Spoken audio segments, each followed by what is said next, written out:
warahmatullahi wabarakatuh. Shalom, Om Swastiastu, Namo Buddhaya, salam kebajikan, dan salam sejahtera bagi kita semua. Izinkan kami dari kelompok 2 untuk memaparkan hasil diskusi kami mengenai kontrol diri. Tak kenal maka tak sayang, maka izinkanlah saya memperkenalkan anggota kelompok kami. Yang pertama ada Robiatul Adawiyah dengan nomor NPM 2022-015-015-07. Yang kedua, Puspita Cahyani dengan nomor NPM 2022-015-015-15. Dan yang ketiga, ada Gladys Indi Lukmana dengan nomor NPM 2022-015-015-58. Dan yang terakhir, Titi Sugiatni dengan nomor NPM 2022-015-015-15. Mari kita lanjut ke pembahasan materi. Pengertian konsep diri, self-concept, merupakan kesadaran seseorang mengenal siapa dirinya. Menurut Douglas dan Reichman 1993, konsep diri adalah sekumpulan keyakinan dan perasaan seseorang mengenai dirinya. Keyakinan seseorang mengenal dirinya bisa berkaitan dengan bakat, minat, kemampuan, penampilan fisik, dan sebagainya. Orang pun kemudian memiliki perasaan terhadap keyakinan mengenai dirinya tersebut, apakah ia merasa positif atau negatif, bangga atau tidak bangga, dan senang atau tidak senang dengan dirinya.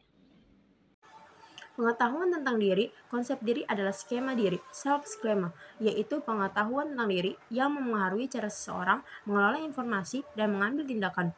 Vaughan and Hawke 2002, Beeman, Clittis, Diner, Spanum 1978 melakukan sebuah eksperimen yang menunjukkan bagaimana pengetahuan tentang diri memengaruhi tindakan individu.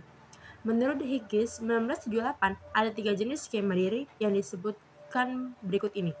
Yang pertama, ada actual self, yaitu bagaimana diri kita saat ini. Yang kedua, ada ideal self, yaitu bagaimana diri yang kita inginkan. Yang ketiga, ada aug self, yaitu bagaimana diri kita seharusnya. Harga diri. Harga diri menunjukkan keseluruhan sikap seseorang terhadap diri sendiri, baik positif maupun negatif.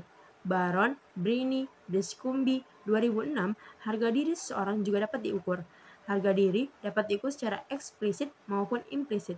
Pengukuran secara eksplisit dilakukan dengan meminta orang untuk memberikan rating, mulai dari sangat sesuai sampai sangat tidak sesuai, terhadap sejumlah pernyataan tentang diri. Misalnya, saya merasa berguna bagi orang.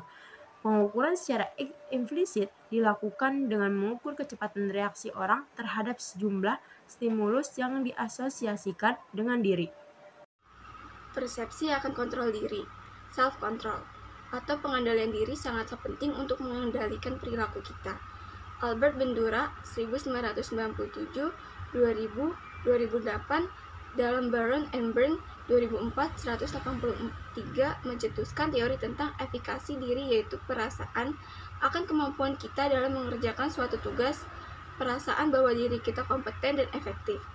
Sejauh mana orang merasakan hasil sebagai sesuatu yang dikendalikan secara internal oleh usaha mereka sendiri atau eksternal oleh kebetulan atau kekuatan di luar dirinya, disebut sebagai pusat kendali atau locus of control. Identitas personal dan sosial.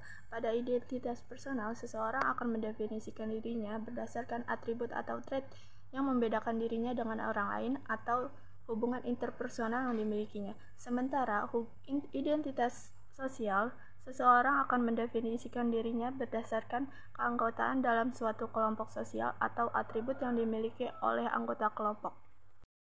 Yang terakhir yaitu ada perbandingan sosial. Menurut Festinger 1954, untuk mengetahui seperti apa dirinya, orang akan melakukan perbandingan dengan orang lain karena tidak adanya patokan yang objektif untuk menilai.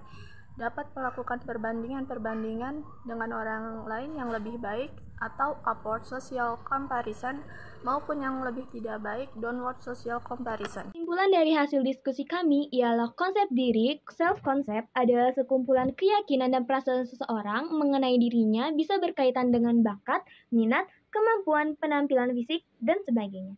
Terima kasih atas waktu dan kesempatannya. Mohon maaf bila ada salah kata. Wassalamualaikum warahmatullahi wabarakatuh.